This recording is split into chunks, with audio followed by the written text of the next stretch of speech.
अमरावती जिल्ह्यातील जुने शहर आणि जुळे शहर म्हणून ओळख असणाऱ्या परतवाडा व अचलपूर येथील रस्त्याची अवस्था अतिशय दयनीय व बिकट झालेली आहे। या शृंखलेमध्येच दुराणी चौक दयाल घाट पुलाची अतिबिकट परिस्थिती, दुचाकी असो वा चारचाकी वाहन अपघात होतो किंवा वाहनाचे नुकसान हे नक्कीच आहे। याकडे शासनाचे दुर्लक्ष होत असल्याची बाब समोर येत आहे। अचलपूर बांधकाम विभागाने रस्ता बांधकामाकरिता खडी व गिट्टी आणून टाकली, परंतु हे कार्य अद्यापही सुरू झालेले नाही।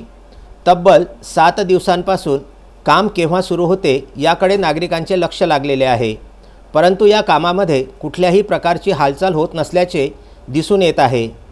खडी व मुरुम चोरी जात असल्याची घटनासुद्धा घडून शासन अद्यापसुद्धा झोपेतच आहे।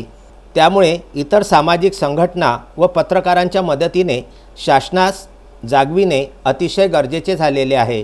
या जुळ्या शहराच्या मध्यभागी जयस्तंभ चौकापासून पलीकडे जाणाऱ्या बायपासवरती जाणारा रस्ता म्हणून या रस्त्याचा वारंवार उपयोग शहरातील जनता ही करीत असते, तरीसुद्धा शासनाचे या गंभीर बाबीकडे लक्ष का नाही याकडे सुद्धा जनतेचे लक्ष लागले आहे।